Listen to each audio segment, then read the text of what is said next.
The third level writer S C Z ने chapter start होता है। ढंग से देखेंगे एक एक लाइन। प्रेसिडेंट राष्ट्रपति, राष्ट्रपति कहाँ के? न्यूयॉर्क सेंट्रल के और न्यूयॉर्क के और न्यू हेवन में और हेडफोर्ड रेल रोड के,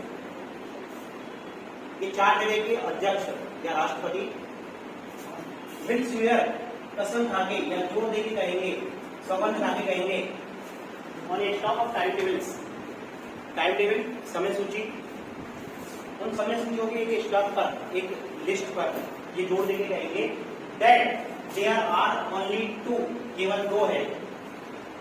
2 क्या है? 2 लेवल है किसके? New York Grand central railway station के केवल 2 लेवल है, एक नीचे वाला लेवल, एक ऊपर वाला लेवल। मतलब किस तरह से है ये ऐसे है। न्यूयॉर्क ग्रांड सेंट्रल स्टेशन ये है, ये इसका फर्स्ट लेवल है, ये इसका सेकंड लेवल है, लेवल 1, लेवल 2। लेवल 1 से जो जाने वाली ट्रेनें हैं वो अर्बन ट्रेनें हैं, मतलब जो केवल अर्बन एरियाज में जाती हैं, शहरी क्षेत्रों में। लेवल 2 से जाने वाली ट्रेनें ऐसी ट्रेनें हैं जो कि ग्रामीण क्षेत्रों तक लंबी लंबी दूरी तक जाती हैं, क्योंकि ये आधिकारिक व्यक्ति हैं। न्यूयॉर्क सेंट्रल, न्यूयॉर्क का, न्यू हेवन का, हेडफोर्ड रेल रोड का, ये सरकारी व्यक्ति हैं। तो इन्होंने जो बनाया है, जो देखा है, तो ये अपने फुल रिकॉर्ड के साथ में ये कहेंगे कि हमारे पास तो केवल 2 लेवल है। बट आई से, परंतु मैं कहूंगा, कौन कहेगा? आई का मतलब यहाँ पे लेखक, लेखक कहता है देयर आर 3 लेवल, उसने देखे इसलिए वो कह रहा है। Because I have been on the third level of Grand Central station, क्योंकि मैं ग्रांड सेंट्रल स्टेशन के तीसरे लेवल तक जा पहुंचा हूं, मैं वहां पे वो क्या है। Yes I have taken the obvious step, हाँ मैंने आवश्यक कदम, मैंने जो भी जरूरी कदम थे वो उठाए हैं वहां जाने के लिए, वहां जाने के लिए जो भी जरूरी कार्यवाही थी या फिर जो मुझे कार्य करने थे वो मैंने किए। I talked with psychiatrist friend of mine, I talked मैंने बात की इस साइकियाट्रिस्ट मनोचिकित्सक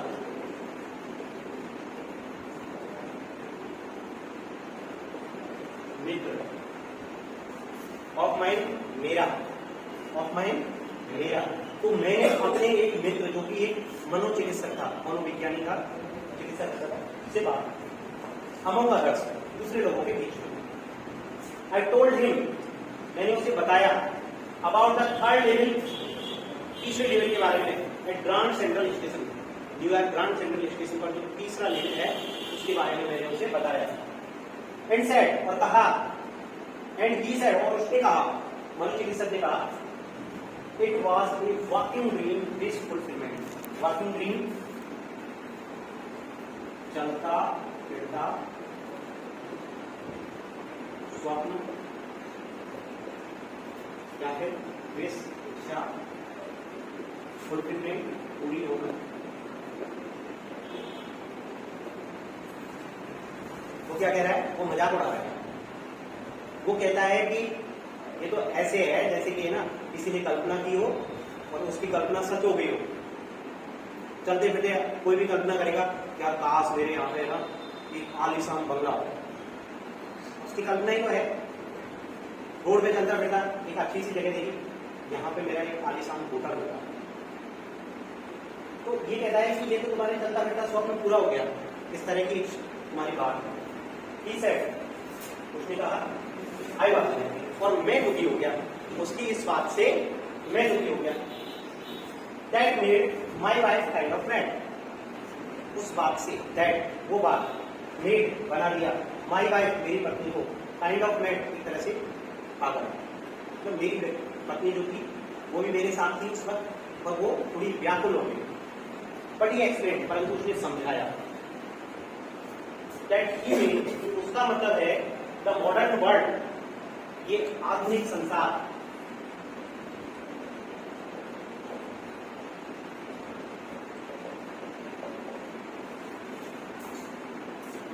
इज फुल ऑफ, भरा हुआ है, इनसिक्योरिटी, असुरक्षा, फियर, डर, वार, युद्ध या लड़ाई, वरी, चिंता, and all the rest of it, और इसी प्रकार की अन्य समस्याएं।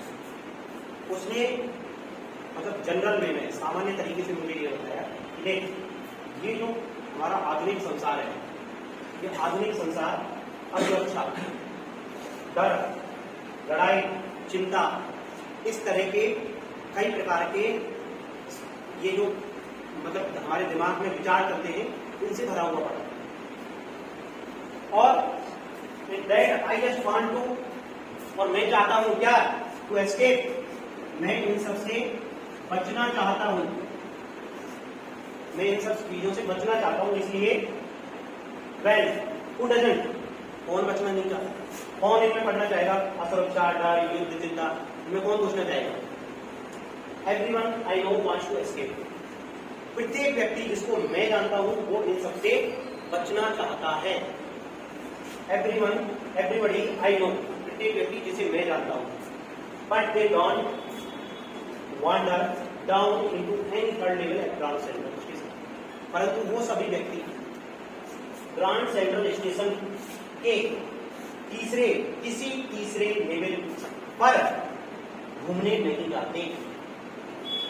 तुम पहली बार ऐसे आए हो कि तुमने मुझे बताया कि तुम घूमने गए और करने, बट दैट्स द रीजन, परंतु ये कारण है। He said, उसने कहा, माय फ्रेंड्स ऑल एग्री, और मेरे सभी मित्र सहमत हो गए उसकी बात से, साइकेट्रिस्ट की बात से सहमत हो गए, मेरी बात से कोई सहमत नहीं हुआ। एवरीथिंग पॉइंट्स टू इट, प्रत्येक चीज इसकी ओर इशारा करती है। देखिए, उन्होंने उसी बात पे जोड़ने की कहा, उसी बात को दोहराया कि इस पूरे संसार में असुरक्षा, भय का माहौल है, चिंता है, और तुम क्या है, अपनी चिंताओं से भागने के लिए ये कदम उठाते। और सामान्य लोग क्या करते हैं, जैसे कोई दारू पीने लग जाता है, किसी को बहुत ज्यादा डर होता है, कोई सुसाइड कर लेता है, आत्महत्या कर लेता है ना, कोई घर से भाग के चला जाता है, रोक रखा है। हाँ। माई स्टाम्प कलेक्टिंग, मेरा स्टाम्प कलेक्ट करने का जो एक शौक है, मतलब कुछ लोग क्या करते हैं कि कुछ लोग गार्डनिंग करते हैं, पेड़ उगाते हैं खाली समय में, किसी की उनका है ना ध्यान दूसरी चीजों पे दिखता है। कुछ लोग स्टैम्प कलेक्ट करते हैं, पुरानी चीजें इकट्ठा करने का उनका शौक है। फॉर एग्जाम्पल, उदाहरण के लिए, that's a temporary refuse from reality, और ये जो है टेम्परेरी रिफ्यूज, बच्चा टेम्परेरी, थोड़े समय के लिए,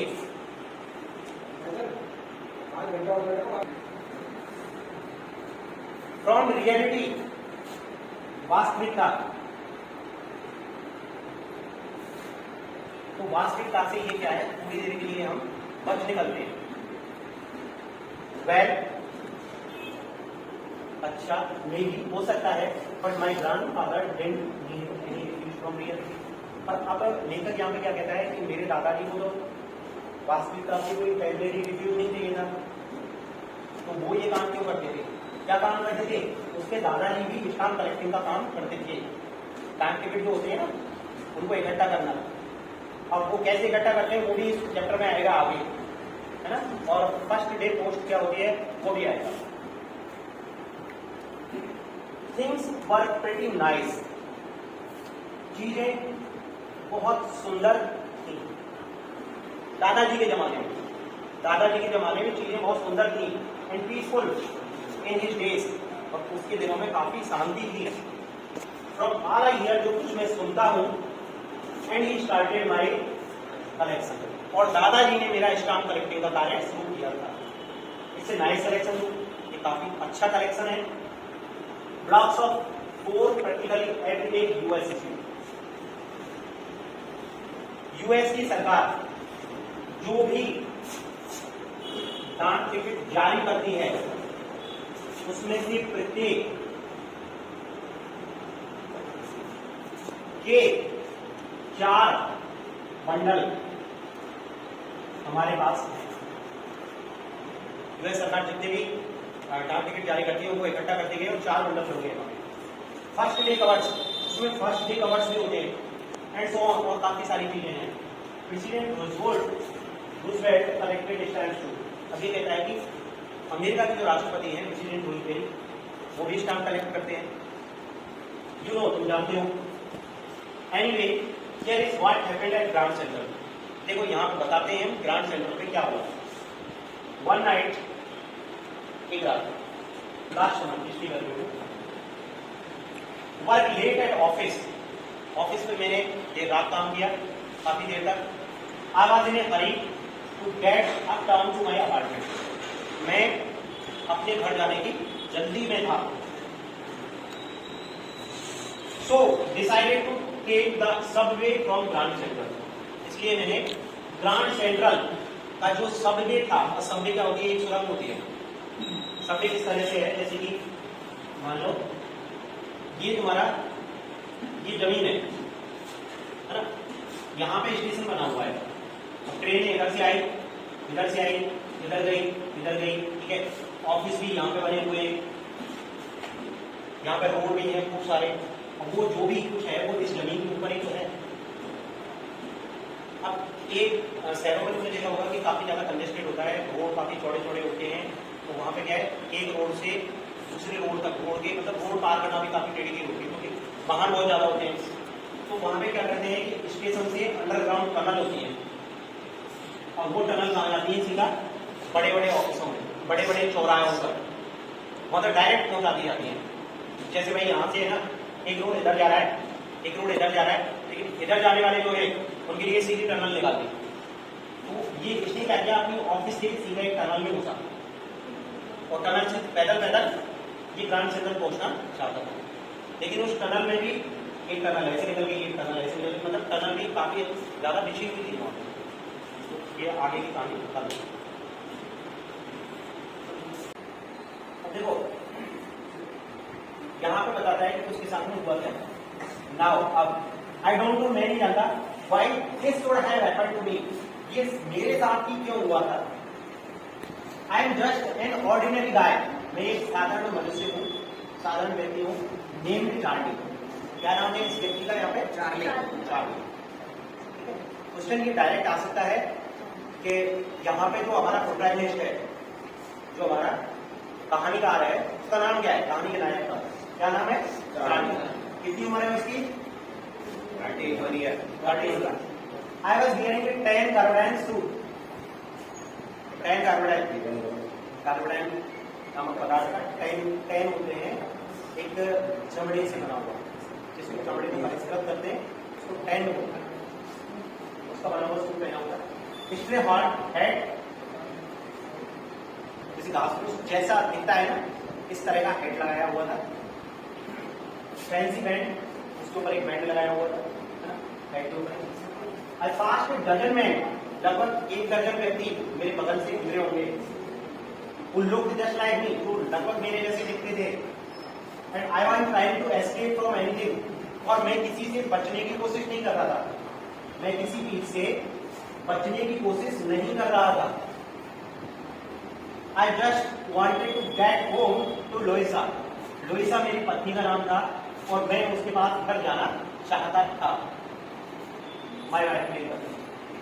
आई ट्राइड इनटू ग्रांड सेंट्रल, मैं ग्रांड सेंट्रल की ओर उड़ा, फ्रॉम वंडरबिल्ट सी, Vanderbilt Avenue, and went down the steps to the first level, और सीढ़ियां उतर के प्रथम लेवल जो था उसकी ओर गया, टू फर्स्ट लेवल की ओर गया। Where you take trains like the 20th century, जहां पर तुम्हें 20वीं सदी की जैसी ट्रेन मिल जाएगी। Then I walked down another flight, the second level, फिर मैं और सीढ़ियां उतर के सेकेंड लेवल की ओर गया, ठीक है। सीढ़ियां उतर के बैक डाउन का है ना, where the suburban train leave from, जहां से सब अर्बन, अर्बन का मतलब होता है शहरी क्षेत्र, सब अर्बन कम शहरी मतलब ग्रामीण क्षेत्र की ट्रेनें निकलती हैं। That into arch doorway heading for the subway in top of town. मैं किसी एक दरवाजे में अंदर घुस गया, है ना, सबवे के लिए, टनल के लिए, और फिर वहां से हो गया।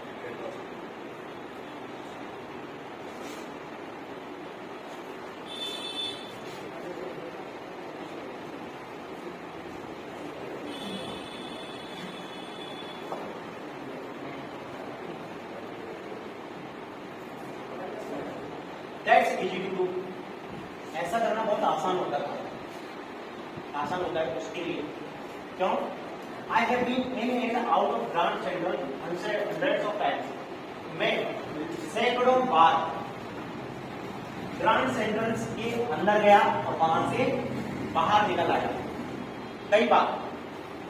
तो मेरे लिए ये कोई नया काम नहीं था, मैं उसके अंदर जाता था और वहां से बाहर निकल के आता था। But I am always bumping into new doorways and stairs and corridors. मैं नए दरवाजों में, नई सीढ़ियों पर, नए कॉरिडोर्स में, गलियारों में घुसता रहता था हमेशा। मुझे शौक था नई नई चीजों को खोजने का, नए नए रास्तों में जाने का। Once I got lost into a tunnel. एक बार मैं किसी टनल में घुस गया, about a mile long, जो कि लगभग 1 मील लंबी थी। Came out in the lobby of Roosevelt Hotel. और मैं वहां से कहां पे पहुंचा? सीधा रूजवेल्ट होटल की लॉबी में, मतलब वो टनल सीधा बन जाती थी रूजवेल्ट होटल में। Another time I came up in an office building on 46th street. एक बार मैं 46th स्ट्रीट 40वीं गली की एक ऑफिस की बिल्डिंग में पहुंच गया। मतलब ये जो, मान लो ये ग्रांड सेंट्रल स्टेशन है, जहां से उन्होंने टनल बनाना शुरू किया नीचे अंडरग्राउंड, और टनल रोड की पैरेलल नहीं थी, वो क्या इस तरह से थी, एक इधर सीधा गई, एक इधर गई, एक इसमें से इधर गई, एक ऐसे गई, एक ऐसे चली गई, ऐसे गई, सीधा उन जगहों के लिए बना दी जो मुख्य मुख्य जगह है, उनके लिए सीधा रास्ता निकाल दिया। जैसे तुमने ना कभी देखा हो, जैसे कभी बड़े नेता, मिनिस्टर या प्रधानमंत्री वगैरह, मुख्यमंत्री वगैरह आते हैं, तो जिस जगह पे उनका हेलीकॉप्टर हो जाता है, वहां से और जो स्टेज होता है वहां तक के लिए उनके लिए सीधा रास्ता बना दिया जाता है, ठीक है। जैसे अपने उज्जैन में यहाँ पे मुख्यमंत्री आए थे अशोक गहलोत, उनके लिए हेलीकॉप्टर कहाँ होता था? उधर, है ना, और वहां से बिल्कुल सीधा रास्ता बनाया गया। और हम लोग कहाँ से जा रहे थे? हम लोग इधर से घूम घूम के जा रहे थे, है ना। तो इस तरह से सीधे रास्ते बना दिए जाते हैं। Sometimes I think Grand Central is going like a tree. कभी कभी मुझे ऐसा लगता है कि ग्रांड सेंट्रल स्टेशन एक पेड़ की तरह बढ़ रहा है। पेड़ की तरह कैसे?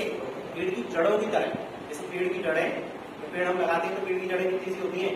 छोटी छोटी सी, एक लाइन की बस, और उसके बाद में 10 साल बाद जब उसको खोदेंगे तो पेड़ की जड़ें कहाँ पहुंच जाती हैं? और तो हमने पेड़ यहाँ लगा रखा है, पेड़ की एक जड़ को खोदते खोदते 3 मकान डूब जाती होता है ना ऐसे। पुशिंग आउट न्यू कॉरिडोर्स, वो नए नए कॉरिडोर आगे बढ़ा रही है, स्टेयरकेसेस, नई सीढ़ियां आगे बढ़ा रही है, लाइन रूट्स जैसे कि जड़ें हैं, पेड़ की जड़ें। There is probably a long tunnel that nobody knows. संभवतः एक ऐसी लंबी टनल है जिसको शायद कोई नहीं जानता। About feeling its way under the city right now, जो कि सिटी के बिल्कुल नीचे है, on its way to Times Square, जो कि टाइम्स स्क्वायर के लिए सीधा जाके टाइम्स स्क्वायर निकल रहा है। Maybe another to Central Park, और संभवतः एक ऐसी टनल भी है जो कि सेंट्रल पार्क की हो जाती है। ये उसकी कल्पना है, उसकी खुद ने कभी नहीं देखी है टनल, वो कल्पना कर रहा है, क्योंकि उस जैसी टनलों में वो पहले जा चुका है। Maybe because for so many people through the years Grand Central has been an exit. यहाँ पे क्या कहता है, एक नई बात कहता है, क्योंकि इन कई वर्षों के दौरान ग्रांड सेंट्रल स्टेशन बचने का एक नया माध्यम बन गया, बाहर निकलने का, एग्जिट, बाहर निकलने का एक माध्यम बन गया है, एक वे ऑफ एस्केप, बचने का एक तरीका। May be that's how the tunnel I got it, संभवतः है शायद इसी वजह से ऐसी ही टनल में मैं घुस गया, इसी तरीके से। But I never told my psychiatrist friend about that idea, परंतु मैंने अपने साइकियाट्रिस्ट मनोचिकित्सक मित्र को इस बारे में, इस मेरे इस विचार के बारे में कभी नहीं बताया।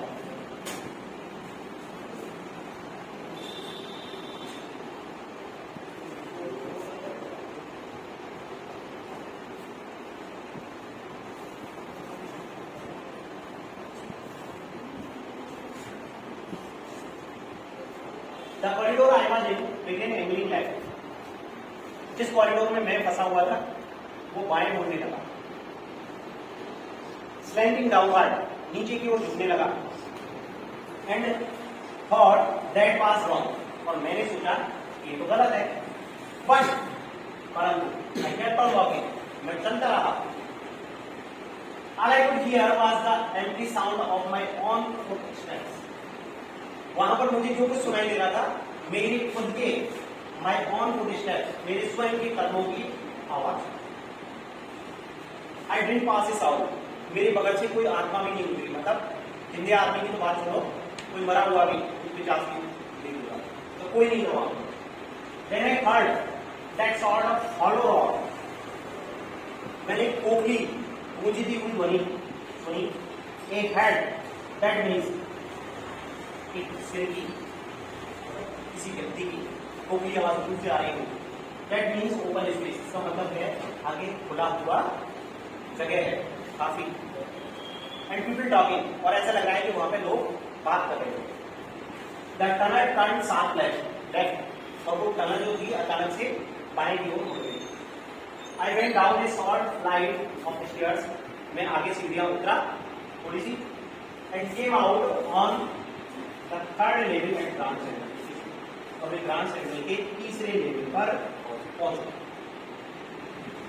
फॉर जस्ट ए मोमेंट, एक क्षण के लिए, I thought I was back on the second level, क्षण के लिए तो मैंने सोचा कि मैं शायद सेकंड लेवल पर ही वापस पहुंच गया। बट आई सॉ, परंतु मैंने देखा, क्या देखा?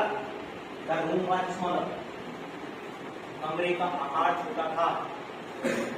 There were fewer ticket windows, ticket खिड़कियों की संख्या बहुत कम थी, एंड ट्रेन गेट्स, और ट्रेन के गेटों की संख्या कम थी, and the information booth in the centre, और बीचों बीच जो सूचना कक्ष था,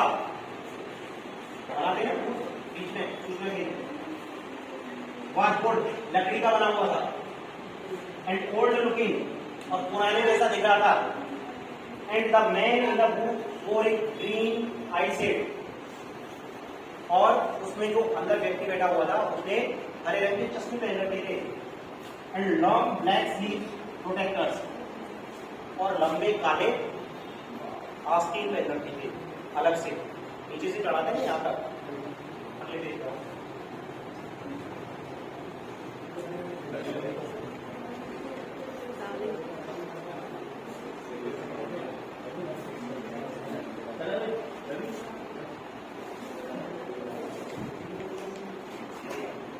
The lights were dim, वहां पर जो लाइट जली हुई थी वो मतलब धीमी जल रही थी, तो मैंने उनकी चमक ज्यादा नहीं, जैसे अभी हमारे पास कैसी होती है एलईडी की लाइट्स होती है, बल्ब जो होते हैं वो तेज जलते हैं, बिजली भी कम करते हैं। उससे पुराने जो तुम्हें पता है वो स्प्रिंग वाले जो बल्ब जलते थे, पता है ना सबको, स्प्रिंग वाले बल्ब की रोशनी जो होती थी वो कम होती थी बजाय एलईडी की, है ना। उसी तरह से कह रहा है कि स्प्रिंग वाले बल्ब की तुलना में उनकी रोशनी और भी कम थी, क्योंकि इट्स सॉर्ट ऑफ फ्लिकरिंग, ऐसा लग रहा था जैसे आग जल रही हो। देन आई सॉ, फिर मैंने देखा, there were open gas lights, open flame gas lights, वो तो गैस लाइट थी, बल्ब नहीं थे, क्या थी वो? गैस लाइट, नीचे से उनमें गैस आ रही थी, ऊपर वो लगाते हैं उनमें पट्टी सी, उनसे फ्लेम निकल रही थी, ज्यादा निकल रही थी, उसकी वजह से रोशनी हो रही थी। There were brass students on the floor. Floor जो था नीचे उस पे ब्रास पीतल चढ़ा हुआ था, कोटिंग हो रही थी। And across the station a glint of light caught my eye, और उस स्टेशन पर एक विचित्र सी लाइट ने मेरी नजरों को पकड़ा, मतलब मेरी आंखें से गई। A man was pulling a gold watch from his breast pocket, अपने कमर के बगल में पहन के जेब से एक व्यक्ति अपनी गोल्ड वॉच को, सोने की घड़ी को निकाल रहा था। He snapped open the cover, उसने उस कवर को ऐसे निकाल के और ऐसे खोल के देखा, जैसे पुराने समय में होता था ना, घड़ी के ऊपर कवर लगा रहता था, उसको ऐसे खोल के फिर देख के फिर बंद करके फिर रख दिया। Glanced his watch, अपनी घड़ी को देखा, फ्रॉन्ट थोड़ा जल रहा है। He wore a derby hat, उसने एक पुराना डर्बी टाइप का हेड पहना हुआ था, उसके कोना में होता है। फ्रांस के लोगों का नहीं देखा कैसा होता है,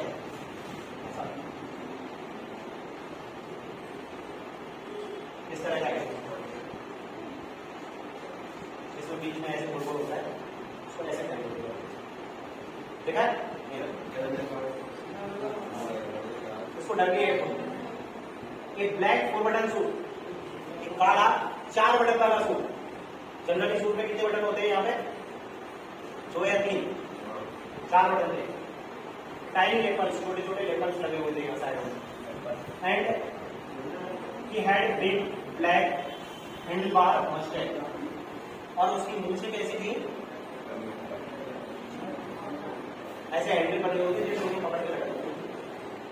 Then I looked around, फिर मैंने चारों ओर देखा, and saw, और देखा that everyone in the station was dressed like 1890 something.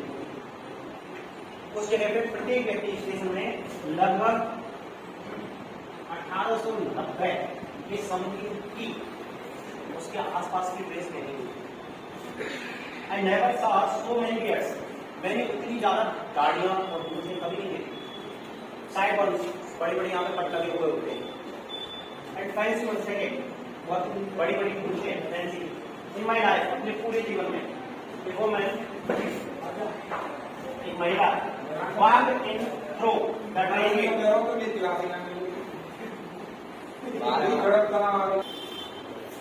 उस ट्रेन गेट से होकर एक महिला उस ट्रेन गेट से होकर गुजराना।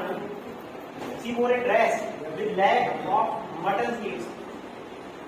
उसने एक ऐसी ड्रेस पहनी हुई थी जिसके पैर जो थे वो ऐसे लग रहे थे जैसे कि मटन का मतलब होता है बकरा, बकरे की काले, मतलब पतली पतली, मतलब जो उनके पैरों की स्लीव्स थी वो काफी पतली थी।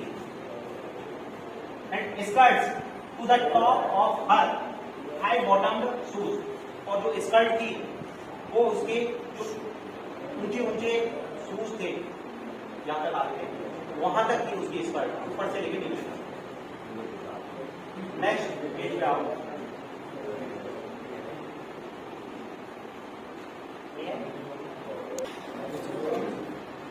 बैक ऑफ पर उसके पीछे out of the types, rail की पटरियों पर I caught a glimpse of a locomotive, मुझे एक इंजन दिखा। लोकोमोटिव का मतलब इंजन ले जाने वाला। A very small courier, छोटा सा इंजन,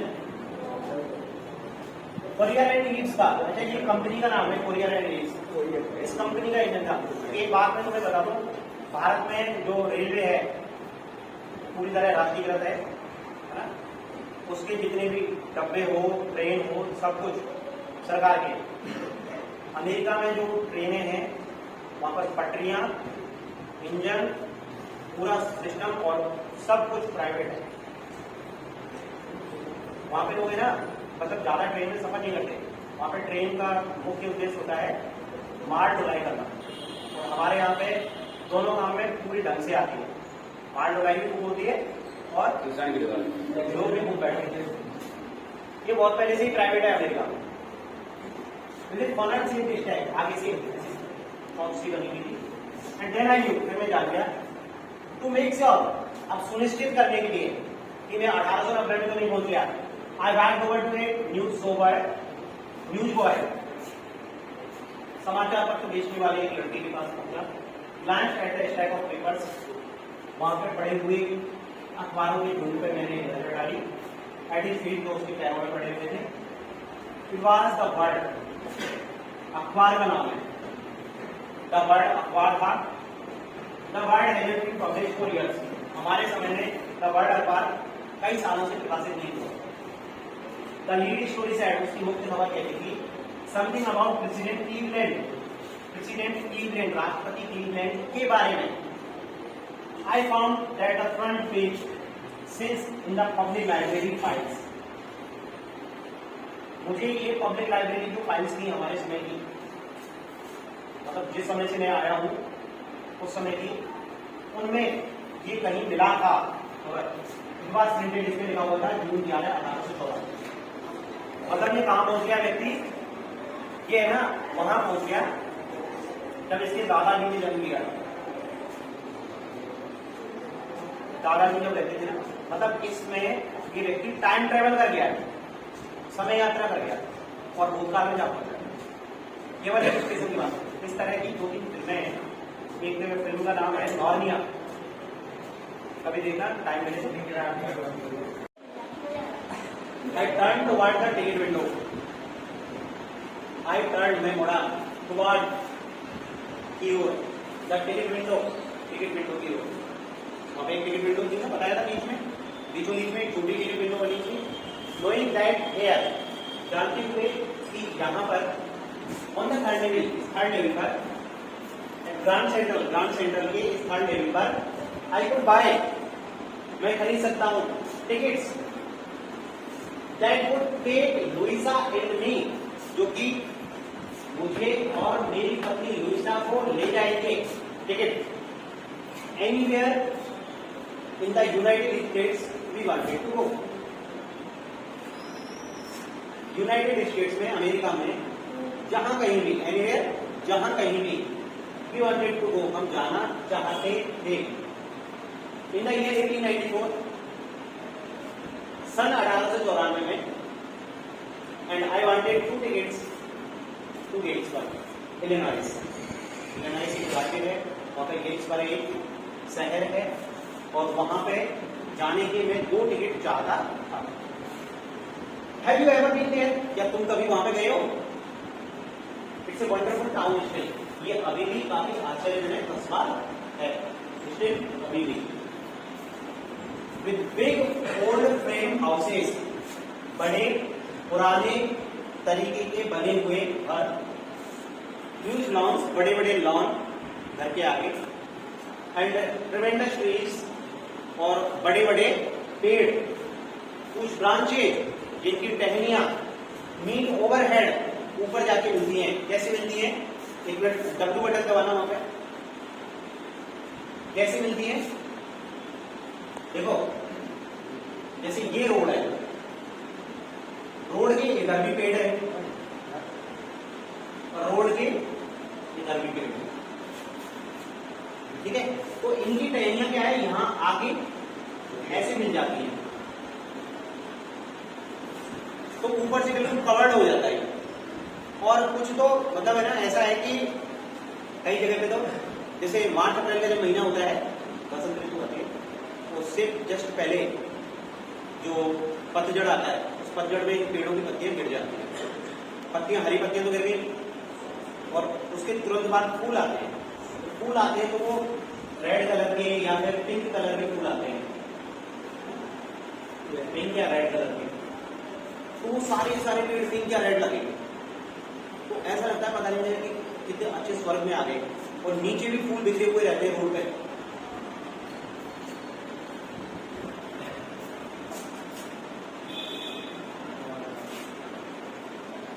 घर कैसे होते हैं, जैसे इसने घर के बारे में बताया, मैं अभी भी बता रहा हूँ, मतलब मैं अभी भी इस समय भी अमेरिका में, कनाडा में, यूरोप में बड़ा अंतर है। जैसे हमारे यहाँ पे कॉलोनी है, मान लो भारत के किसी भी शहर में देख लो, मान लो ये एक कॉलोनी है और यहाँ पे एक रोड बना हुआ है, ये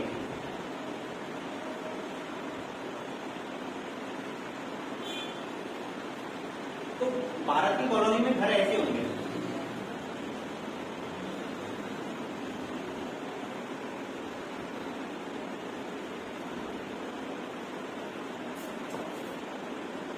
पूरा निर्माण कार्य, सब कुछ।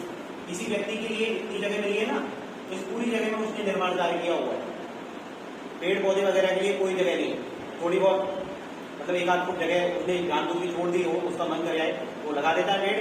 नहीं तो कोशिश ये होती है कि किसी के ऊपर 1 मंजिल 2 मंजिल 3 मंजिल खड़ा कर दी जाए।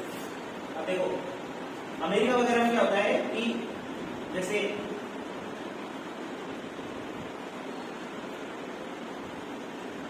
मतलब आमने सामने के घरों के बीच में से ये रोड जा रहा है और यहाँ पे ये 2 प्लॉट है। एक तो हमारे यहाँ के प्लॉटों से उनकी साइज बहुत ज्यादा होती है, फिर प्लॉट के बीचों बीच में घर बनाया जाता है, बीचों बीच में आगे जगह छोड़ी जाती है, साइड में जगह छोड़ी जाती है, और एक साइड में यहाँ पे होता है गैरेज, और गैरेज के जस्ट सामने यहाँ पे रास्ता होता है जो कि मुख्य सड़क से मिलता है ना। इस साइड में खाली जगह होगी, यहाँ आगे खाली जगह होगी, पीछे खाली जगह होगी, और पीछे वाली खाली जगह के लिए उनका एक फिक्स नियम है कि आपको 150 वर्ग गज या 100 वर्ग गज में जंगल लगाना पड़ेगा। जंगल का मतलब है आपको ऐसे पेड़ लगाने होंगे जो बड़े बड़े हों, बहुत बड़े बड़े साइज में। गूगल मैप खोलना कभी, है ना, और गूगल मैप में उन घरों की साइज देखना। जैसे अमेरिका का कोई भी शहर खोल लेना और वहां पे उन घरों के ना इस तरह से देखना, जैसे बीच में से रोड जा रहा है तो वहां पे घर कितनी जगह में बने हुए हैं और आसपास जगह कितनी खाली है, बिल्कुल स्पष्ट दिखती है। यहाँ तक कि तुम्हारे जो घर है ना बने हुए गांव में, वो भी स्पष्ट दिखेंगे। तो यहाँ पे बताया गया है कि इलिनॉइस में सन 1895 से वहां पे बहुत पहले से प्लानिंग चली आ रही है कि इतनी साइज के घर होंगे सभी के लिए। कभी दोबारा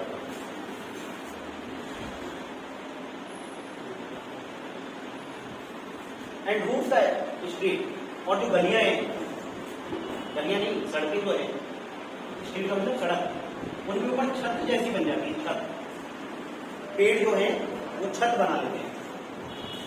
एंड इन 1894 और 1894 में summer evenings were twice as long.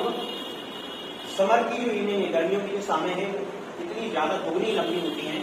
And people set out, लोग बाहर बैठते हैं ऑन देयर लॉन्स, अपने लॉनों में। देखो कब की बातें चल रही हैं, उस समय बिजली नहीं थी, पंखे नहीं थे ना, और गर्मियों की शाम में लोग कहाँ बैठते हैं, बाहर बैठते हैं। अभी भी हमारे यहाँ पे गांव में देख लो, गांव के समय, गांव में ना जब शाम के समय लाइट वगैरह नहीं आती, और वैसे भी लाइट आ भी रही हो तो शाम के समय तो लोग अपनी खाट लेके बाहर ही बैठ जाते हैं, है ना। द मैन स्मोकिंग सिगार्स, व्यक्ति वहां पे सिगार पी रहे होंगे, एंड टॉकिंग क्वाइटली, और चुपचाप बात कर रहे होंगे। The women waving palm leaf fans, महिलाएं पाम के पेड़ की पत्तियों से पंखे हवा करने के वीविंग बुन रही होंगी, बना रही होंगी। विद द फायर फ्लाइज, और जो जुगनू होते हैं, फायर फ्लाइज जुगनू, ऑल अराउंड, वहां पे आसपास मंडरा रहे होंगे। इन ए पीसफुल वर्ल्ड, एक शांत संसार में। टू बी बैक देयर, वहां पर वापस जाना। With the first world war still 20 years of, प्रथम विश्व युद्ध को शुरू होने में अभी भी कितने 20 साल 20 साल शेष है। डब्ल्यू दबाना, कब की बात है, 20 साल जोड़ो, कितने हो गए, यही वो साल है जब प्रथम विश्व युद्ध शुरू हुआ, समझ गए।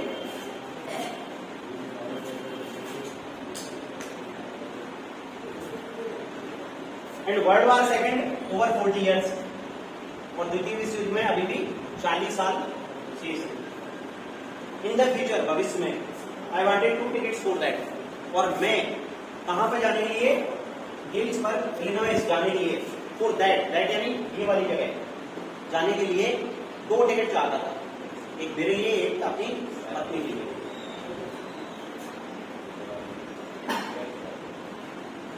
The clerk figured the fair, clerk ने किराए की गणना की कि वहां जाने में कितना किराया लगेगा। He glanced at my fancy headband. उसने मेरे फैंसी हेडबैंड, जो कि बिल्कुल अजीब लग रहा था क्योंकि 1894 में लोगों की वेशभूषा अलग थी, अब अलग है। उसने उसको देखा कि फिगर्ड का फेयर, उसने जो किराया है उसका अनुमान लगाया। And I had enough for 2 coach tickets, और मेरे पास उसके बताए अनुसार कोच के 2 टिकट के लिए पर्याप्त पैसा था। मेरे पास इतना पैसा उस वक्त था कि मैं 2 टिकट खरीद के गेल्सबर्ग इलिनॉइस जा सकता था। वन वे, एक साइड से आने का नहीं था, इतना नहीं था कि 2 टिकट खरीदो इधर से 2 उधर से, इतना नहीं था। But when I counted out the money, परंतु जब मैं पैसे गिन रहा था एंड लुक्ड अप, और ऊपर देखा किसकी तरफ, जो टिकट खिड़की पे बैठा हुआ था क्लर्क, उसकी तरफ। The clerk was staring at me, तो क्लर्क मुझे घूर रहा था। क्यों? He nodded at the bills. उसने असहमति जताई उन डॉलर्स के ऊपर, अमेरिका की मुद्रा डॉलर, तो उसने उन डॉलर के नोट जो थे उनके ऊपर असहमति जता दी। नोटेड, मना कर दिया कि ये नहीं चलेंगे। भाई क्यों नहीं चलेंगे? सर तो टाइम ट्रेवल करके आया ना, 30 नोट और पुराने में अंतर, वो सही कह रहा है। इस वक्त कौन सी साल चल रही है? 2016 में नोटबंदी हुई थी ना, हुई थी कि नहीं हुई थी? 2016 में जो 500 और 1000 रुपए के नोट थे, उनको यदि आप चलाएंगे चल जाएंगे? नहीं चलेंगे। सन 2023, अच्छा यहाँ पे एक नया नोट चालू हुआ था, वो था 2000 रुपए का, है ना? 200 का हुआ था, 100 का भी नया नोट आ गया था। अब ये जो 2000 रुपए का नोट था, इसको 30 सितंबर 2023 तक ही ये वैलिड है। इसके बाद में ये भी इनवैलिड हो जाएगा, है ना? तो ये 2000 का नोट कितने साल चला? 7 साल। 7 साल में ये भी गया।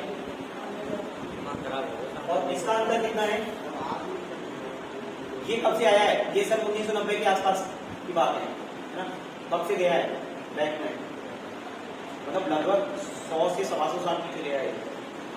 तो अब तो नहीं चलेंगे ना पुराने पैसे, आप कैसे चल सकते हैं? और आपके पैसे पुराने समय में नहीं चलेंगे। दैट एंड द मनी, ये पैसा नहीं।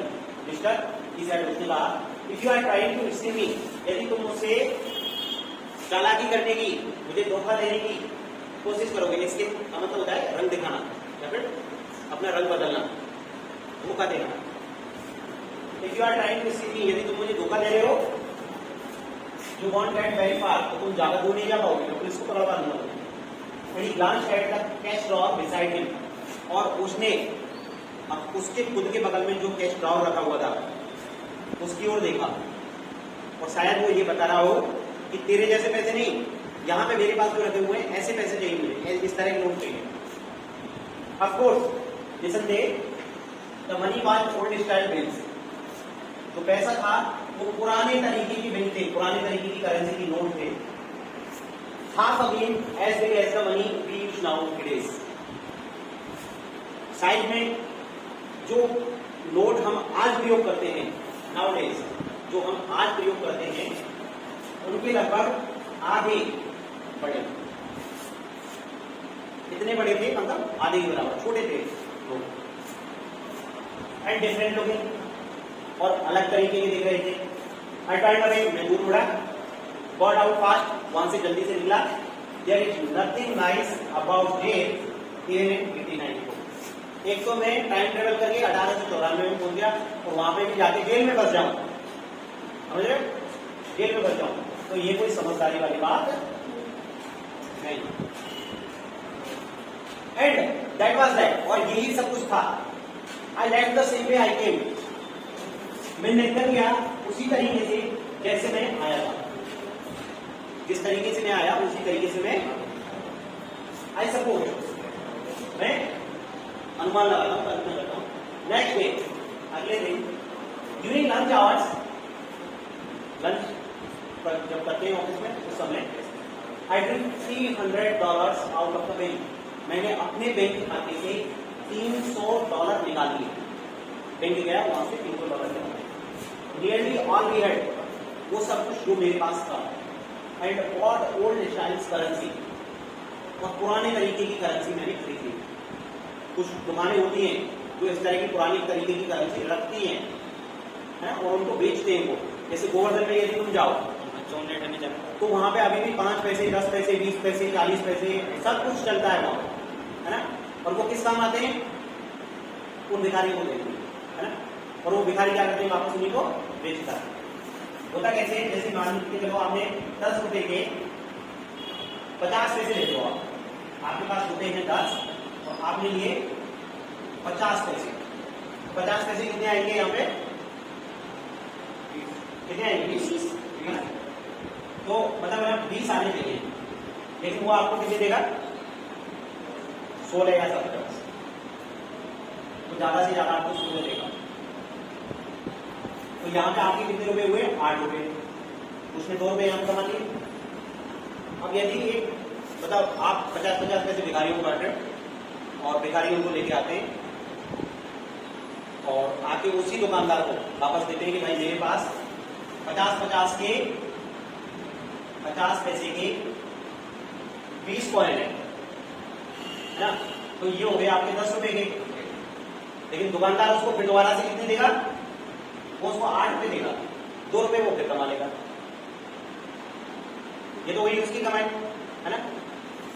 इस करेंसी से सब भिखारियों को भी फायदा है, इस करेंसी से तुम्हें भी फायदा है, क्योंकि तुम्हें 10 का नोट नहीं देना पड़ रहा एक भिखारी को, तुम केवल 50 पैसे लेके काम कर रहे हो।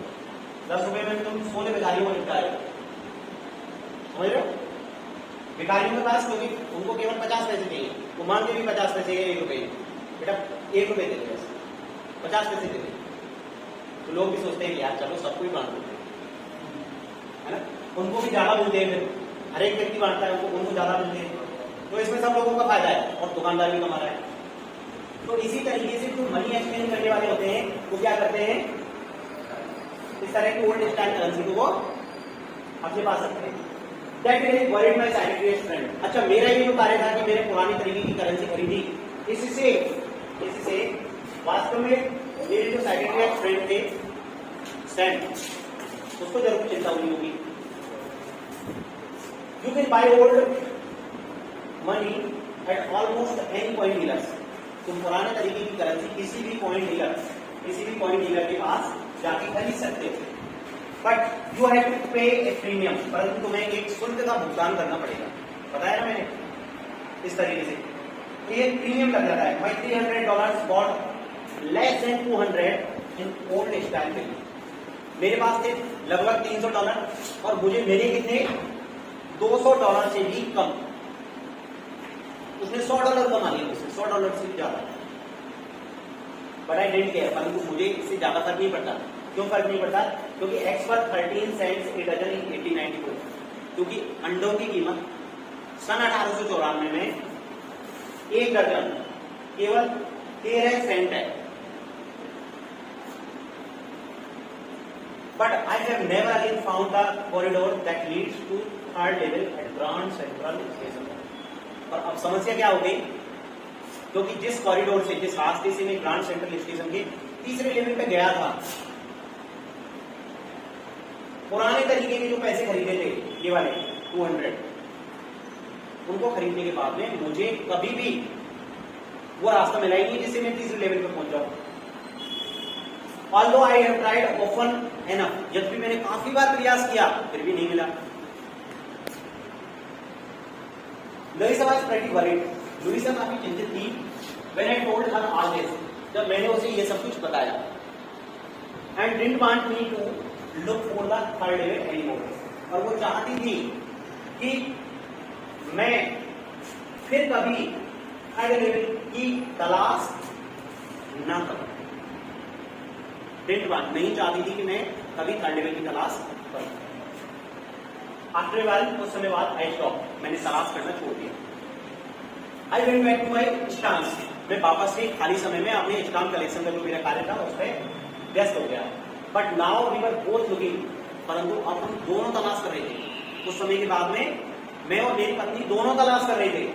एवरी वीकेंड, प्रत्येक सप्ताह, प्रत्येक शनिवार, वीकेंड का मतलब होता है सप्ताह अंत, तो सप्ताह कौन सा होता है? शनिवार। Because now we have proof, क्योंकि अब हमारे पास सबूत है that the third level is still there, क्योंकि थर्ड लेवल वहां पर है, अभी भी है उसी जगह पे, चाहे मुझे दोबारा में वो नहीं मिला लेकिन वो है।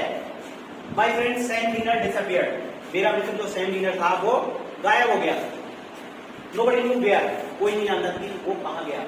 But I sort of suspected, मैं थोड़ा सा सस्पेक्टेड था, चिंता में था, गम में था, because Sam is city boy, क्योंकि सैम एक शहर का लड़का है। And I used to tell him, और मैं उसे बताता रहता था अबाउट गेल्सबर्ग के बारे में। I went to school there, मैं वहां पे विद्यालय गया था। एंड ही ऑलवेज सेड, और वो हमेशा कहता था कि like the sound of the place, उसे वहां उस स्थान की आवाज पसंद है।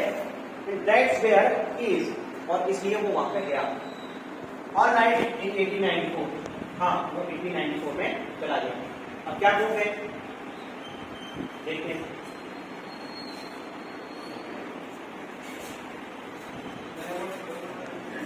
प्रूफ क्या है? Because one night passing with my stamp collection, क्योंकि मैं अपने स्टैम्प कलेक्शन जो था, हमने 4 बंडल बना रखे थे बड़े बड़े, उस स्टैम्प कलेक्शन के साथ में जब मैं कार्य कर रहा था तो आई फाउंड, मुझे मिला, क्या मिला?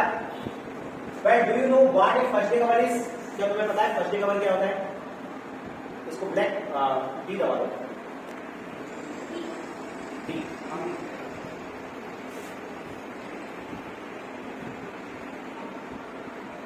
नेक्स्ट अब B for banana. First day covers क्या होता है? जैसे मान के चलो हमने ना स्टाम्प कलेक्टिंग का शौक है मेरा, है ना, तो फर्स्ट डे कवर्स में हम लोग क्या करेंगे कि जिस दिन कोई डाक टिकट जारी होता है, जिस दिन डाक टिकट जारी हुआ उसी दिन जाके उसको खरीद लेंगे। अब डाक टिकट तो इतना सा होता है, उस पर केवल क्या एक तो फोटो बॉक्स वगैरह होगा और उस पर क्या लगा होता है कि ये कितने रुपए का है, बस इतना सा होता है उस पर। तो इसके लिए कि वो किस दिन खरीदा, उसके लिए क्या करते हैं, एक लिफाफा लेते हैं, खाली लिफाफा, उस खाली लिफाफे में उस डाक टिकट को चिपकाएंगे और चिपकाने के बाद में उस खाली लिफाफे पे अपना ही एड्रेस लिखते हैं, खुद का एड्रेस, और उस खाली लिफाफे को चिपका के उस पर स्टाम्प लग गया, उस पर एड्रेस लिख गया। अब ये कहां जाएगा? अगर इसको पोस्ट में भी डाल दिया जाए तो ये कहां जाएगा? वापस अपने घर। तो उसको पोस्ट कर दिया जाता है अपने स्वयं के पते पर, क्योंकि जैसे ही वो पोस्ट ऑफिस के डब्बे में डाला जाएगा और पोस्ट मास्टर के पास हो जाएगा तो पोस्ट मास्टर क्या करेगा, उस पर स्टाम्प लगाएगा कि नहीं लगाएगा। और जब वो स्टाम्प लगाएगा तो उसमें एक तो उस पोस्ट ऑफिस का एड्रेस होगा और उस दिन की तारीख होगी, जिस दिन वो खरीदा गया है या फिर जिस दिन वो पोस्ट ऑफिस के डब्बे में पहुंचा है उस दिन की तारीख होगी। अब ये कहां पे चला गया? वापस से उसी व्यक्ति के पास जिसने इसको खरीदा। तो इस तरह से वो बन जाता है फर्स्ट डे कवर, और उस कवर को अपने पास रखते हैं और उससे ये पता चलता है हमें कि ये हमने किस तारीख को खरीदा, किस तारीख को ये जारी हुआ।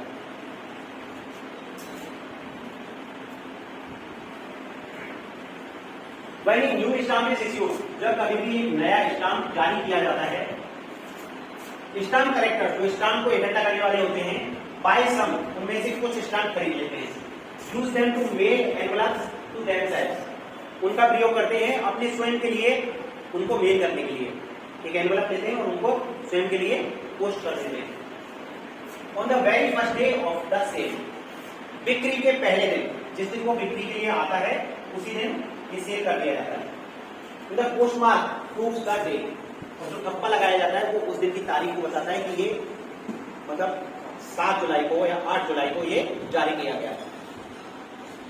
The envelope is called a first day cover, और उस एनवलप को ही कहते हैं हम फर्स्ट डे कवर।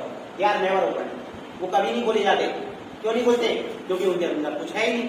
हमें तो पता है ये खाली लिफाफा है ना, और इस पे मेरा ही खुद का एड्रेस लिखा हुआ है और नीचे भेजने वाला भी मैं ही हूं। You just put blank paper in the envelope, तुम उस एनवलप में एक खाली पन्ना रख देते हो, छोटा सा टुकड़ा।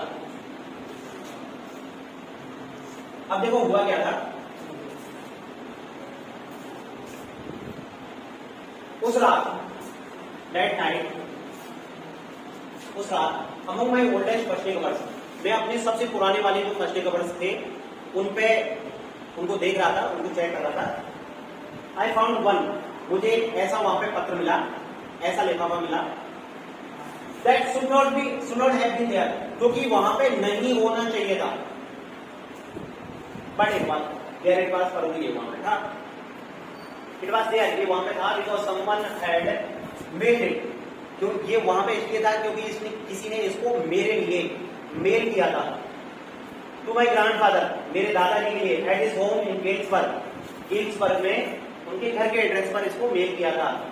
That is what the address on the envelope said, envelope के एड्रेस पे इस तरह से लिखा हुआ था, and it had been there since July 18, 1894, और ये वहां पे कब से था, 18 जुलाई 1894 से था, मेरे दादाजी के समय से। तब पोस्ट मार्क शो दैट, और पोस्ट मार्क जो लगा हुआ था उस पर ये डेट लिखी हुई थी, yet I didn't remember it all, और मुझे तो इसके बारे में बिल्कुल याद ही नहीं है। द स्टंप वाज 6 सेंट, उसने जो स्टंप लगा हुआ था वो 6 पैसे का था, 6 सेंट का, डल ब्राउन, थोड़ा सा धुंधला भूरा था, with A picture of president Garfield, उसके ऊपर प्रेसिडेंट गारफील्ड की फोटो थी, उस समय का जो प्रेसिडेंट था, राष्ट्रपति का। Naturally when the envelope came to granddad in the mail, सामान्य रूप से जैसे ही हमारे दादाजी के पास में ये एनवलप आया, it went right into his collection, ये सीधा ही उनके कलेक्शन में पहुंच गया, जो वो स्टाम्प कलेक्टिंग का काम करते थे उसमें पहुंच गया, एंड स्टेड देयर, और वहीं पर रुका रहा। तो मेरा स्टाम्प कलेक्टिंग का जो कार्य है वो कब से शुरू हुआ, मेरे दादाजी के समय से, till I took it out, जब तक मैंने इसे बाहर नहीं निकाला, एंड ओपन इट, और इसको खोला नहीं। The paper inside wasn't blank, इसके अंदर जो पेपर था वो खाली नहीं था, खाली नहीं था। इस पे क्या लिखा हुआ था,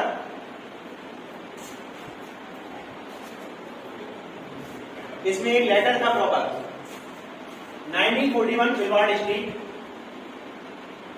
Galesburg, Illinois, July 18, 1894,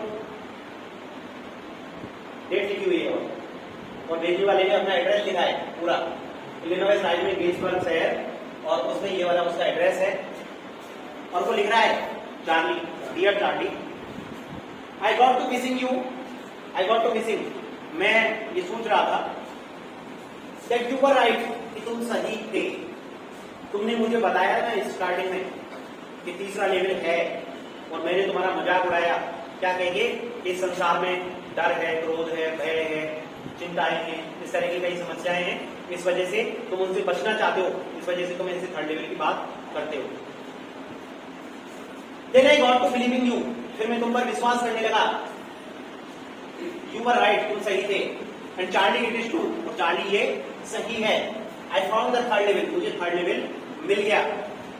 I have been here 2 weeks, मुझे यहाँ पे आए हुए 2 सप्ताह हो चुके हैं। And right now, और इस समय down the street at Daly's, Daly's छोटा कस्बा होगा, उसके एक गली में, someone is playing a piano, कोई एक पियानो बजा रहा है, and they are all out on the front porch singing, और वे सब लोग, वहां गांव के लोग जो हैं वो अपने घर के जो बाहर सीढ़ियां हैं, पोर्च हैं, उन पे बैठे हुए हैं, और वहां पे गाना गा रहे हैं। क्या गाना गा रहे हैं, सिंग मैरी होम, ये गाने का नाम, सिंग मैरी होम, ये गाना गा रहे हैं वहां पे। कब, सन 1894 और जुलाई के महीने में, और ये कब लिखा है, 18 जुलाई को। एंड आई एम इन्वाइटेड, और मुझे आमंत्रित किया जाता है, ओवर फॉर लेमनेड, लेमन से बनी हुई एक ड्रिंक है, नींबू से बनी हुई, उसको पीने के लिए लोग मुझे आमंत्रित करते हैं। कम ऑन बैक, वापस आ जाओ, चार्ली एंड लुइसा, चार्ली और लुइसा दोनों वापस आ जाओ। Keep looking till you find the third level, keep looking, अपनी खोज जारी रखो जब तक कि तुम्हें मिल जाए third level. It's worth it, इसकी कीमत है, ये अच्छी बात है। बिलीव मी, मेरा विश्वास करो। और ऐसा कहकर उसने अपना लेटर समाप्त कर दिया। तो क्या लिखा हुआ है यहाँ पे? कौन था ये? Secretary friend. इसके बाद में at the stamps and coin store I go to, और स्टाम्प का स्टोर और कॉइन स्टोर जहां पे मैं जाता हूँ, आई फाउंड आउट, मैं वापस वहां गया और मुझे क्या मिला कि Sam bought $800 worth of old style currency. कि सैम ने उस दुकान से, मैंने तो कितने खरीदे थे? $300 के बदले 200 से भी कम मिले। और सैम ने, क्योंकि वो एक तो डॉक्टर था, फिर है ना, उसने पता नहीं मैंने कितने के खरीदे, लेकिन उसको मिले कितने? $800 की पुरानी currency. That ought to set him up in nice little gate, जो उसको एक छोटी सी घर में सेट करने के लिए पर्याप्त रहेगी। एंड ग्रेन बिजनेस, और उसका जो ग्रेन अनाज का बिजनेस है उसको सेट करने के लिए पर्याप्त रहेगी। कि ऑलवेज सेट, वो हमेशा कहता था that's what he really wished, जो उसकी वास्तव में इच्छा थी, he could do, वो कर सकता था। he certainly cannot go back to his old business, वो अब वापस अपने पुराने बिजनेस पर नहीं जा सकता। नॉट इन गेट्सबर्ग, वापस से गेट्सबर्ग में इलिनॉइस 1894। और उसका पुराना बिजनेस क्या था? वो एक मनोचिकित्सक था, है ना, डॉक्टर था। वो डॉक्टर के बिजनेस पे नहीं जाना चाहता, वो किस बिजनेस पे जाना चाहता था? ग्रेन बिजनेस, अनाज के बिजनेस पे। Why Sam was my secretary, क्यों? क्योंकि सैम कौन था? मेरा मनोचिकित्सक। अब नेक्स्ट पेज यदि करोगे तो यहाँ से करोगे क्वेश्चन आंसर, ये दिख नहीं रहे होंगे तुम्हें, अभी इसका कलर चेंज करेंगे तब देखेंगे, और इनको कल करेंगे, ठीक है? कल अपनी कॉपी लेके आना, इसको बंद कर दे।